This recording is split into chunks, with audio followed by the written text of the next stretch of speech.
മഹാലക്ഷ്മി സീരിയലിൻ്റെ latest episode റിവ്യൂയിലേക്ക് എല്ലാവർക്കും സ്വാഗതം. അങ്ങനെ മഞ്ജു ആണെങ്കിൽ ആ ഞെട്ടിക്കുന്ന സത്യം തിരിച്ചറിയുന്നു. സാഗറിനെ കൺസ്ട്രക്ഷൻ കമ്പനിയിൽ നിന്നും മഹാലക്ഷ്മി എന്നേക്കുമായിട്ട് പിരിച്ചുവിട്ടു എന്ന്. ഇത് കേൾക്കുന്ന മഞ്ജുവിന് അത് സഹിക്കാനായിട്ട് കഴിയുന്നില്ല. അവളാണെങ്കിൽ ഒന്നും നോക്കാതെ കണ്ണൻ്റെ അടുത്തേക്കും മഹിയുടെ അടുത്തേക്കും പോകുന്നുണ്ട്. എന്നിട്ട് അവരോട് തർക്കിക്കുകയാണ് ചെയ്യുന്നത്. ഒരു കാരണവശാലും നിങ്ങളും ആ മേഘനാഥനും ആരും തന്നെ ഞങ്ങൾ ജീവിക്കാനായിട്ട് അനുവദിക്കില്ല. ആ മേഘനാഥൻ അവരൊരു ചതിയനാണെന്നും എത്രത്തോളം തരം താഴാൻ പറ്റുമോ അത്രത്തോളം താഴുമെന്നും അറിയാം.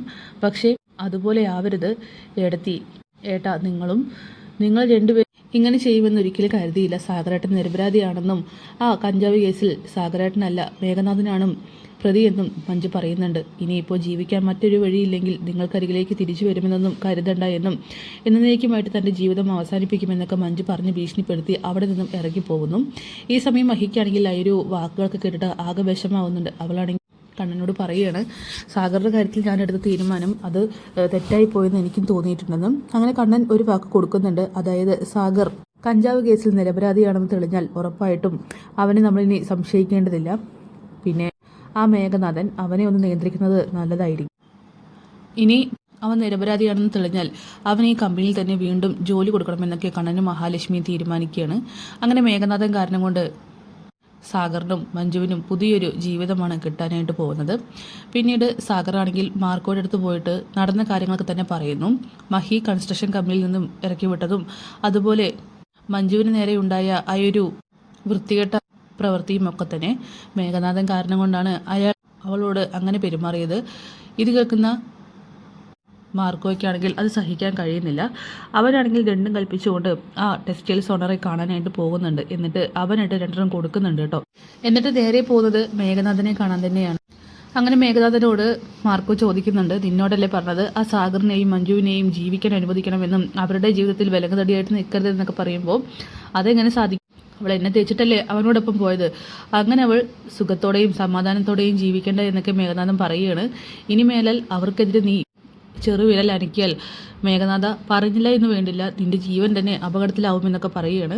അങ്ങനെ മേഘലാണെങ്കിൽ പറയുന്നുണ്ട്, ആ സാഗർ ഉറപ്പായിട്ടും ജയിലിലേക്ക് ആവുമല്ലോ, അവൻ കഞ്ചാവ് കേസിൽ പ്രതിയല്ലേ, അവളോട് അവനെ വിട്ടിട്ട് പോകുന്നതായിരിക്കും നല്ലതെന്നൊക്കെ പറയുമ്പോൾ കഞ്ചാവ് കേസിൽ ആരാ പ്രതി എന്നുള്ള കാര്യം നമുക്ക് തെളിവ് സഹിതം കോടതിയിൽ തെളിയിക്കാം. അന്ന് സാഗറാണോ അതോ മറിച്ച് നീയാണോ ജയിലിലേക്ക് പോകുന്നതെന്ന് നമുക്ക് കാണാമെന്ന് പറയുമ്പോൾ മാർക്കോയോട് മേഘം പറയുന്നുണ്ട്, വെറുതെ അവനെ സപ്പോർട്ട് ചെയ്ത് നീ തെളിവുണ്ടാക്കാനൊന്നും പോകണ്ട എന്നൊക്കെ, അതൊക്കെ താൻ എന്താ വെച്ച് ചെയ്തോളാമെന്നും ഇനി അവരുടെ ജീവിതത്തിൽ ഒരു വിലങ്ങുതടിയായിട്ട് നിൽക്കരുതെന്നൊക്കെ പറഞ്ഞ് മാർക്കോയാണെങ്കിൽ മേഘനാഥനെ ഭീഷണിപ്പെടുത്തുന്നുണ്ട്.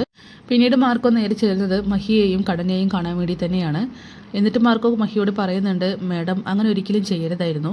പിന്നെ സാർ അറിയാത്തൊരു കാര്യമുണ്ട്, ഈ മേഘനാഥൻ മഞ്ജുവിൻ്റെ ആ ജോലി ചെയ്യുന്ന ടെക്സ്റ്റൈൽസിലേക്ക് പോയിട്ട് ബഹളമുണ്ടാക്കുന്നത് മാത്രമല്ല അവളെക്കുറിച്ച് മോശമായിട്ടാണ് ആ ഓണറോട് പറഞ്ഞു കൊടുത്തതും. അയാളാണെങ്കിൽ അവളെ ഉപയോഗിക്കാനായിട്ട് നോക്കി. ഇത് കേൾക്കുന്ന കണ്ണനാണെങ്കിൽ അത് സഹിക്കാൻ കഴിയുന്നില്ല. അവളെ കയറി പിടിച്ചെന്നൊക്കെ പറയുമ്പോൾ കണ്ണനാണെങ്കിൽ ആകെ ദേഷ്യം വരുന്നുണ്ട്. എന്തായാലും ഇനി ആ ടെക്സ്റ്റൈൽസുകാരൻ്റെ കാര്യത്തിൽ ഏകദേശം തീരുമാനം ആകാൻ തന്നെ പോവുകയാണ്.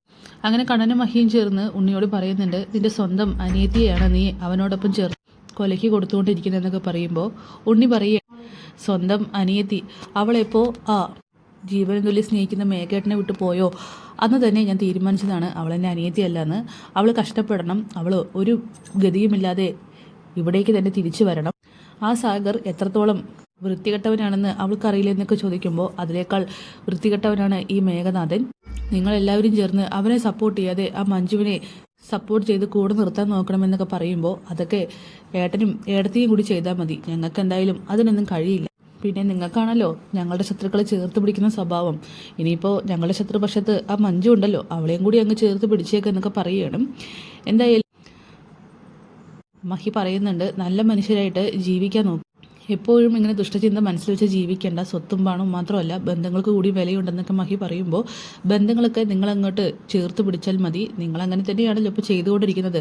എന്നെ ആ കൺസ്ട്രക്ഷൻ കമ്പനിയിൽ വന്ന് എല്ലാവർക്കും മുന്നിൽ വെച്ച് നാണം കെടുത്തിയില്ലേ, അപ്പം നിങ്ങൾക്ക് ഈ പറയുന്ന ബന്ധങ്ങൾക്ക് വിലയുണ്ടായിരുന്നില്ലേ എന്നൊക്കെ ചോദിക്കുമ്പോൾ അത് നീ ചെയ്ത പ്രവൃത്തിക്കുള്ള തിരിച്ചടിയാണ് കിട്ടിയതെന്നൊക്കെ പറയുകയാണ്. എന്തായാലും മഞ്ജുവിനെ ഒരു കാരണവശാലും സപ്പോർട്ട് ചെയ്യില്ല എന്നും മേഘന് മാത്രമേ കൂട്ടി നിൽക്കുള്ളൂന്നൊക്കെ ഉണ്ണി പറയുന്നുണ്ട്. എന്തായാലും അതോട് കൂടിയിട്ട് കണ്ണനും മഹിയും ഒരു തീരുമാനം എടുക്കുന്നുണ്ട്. അതായത് സാഗർ നിരപരാധിയാണെന്ന് തെളിയുന്ന സമയം ഉറപ്പായിട്ടും കണ്ണൻ്റെ കമ്പനിയിൽ തന്നെ ഉണ്ണിയുടെ സ്ഥാനത്തേക്ക് അല്ലെങ്കിൽ ഉണ്ണിക്ക് പകരമായിട്ടുള്ള ജോലി കൊടുത്തിരിക്കും. അപ്പോൾ കാത്തിരിക്കാൻ നമുക്ക് പുതിയ എപ്പിസോഡ്സിനായിട്ട്. ബൈ.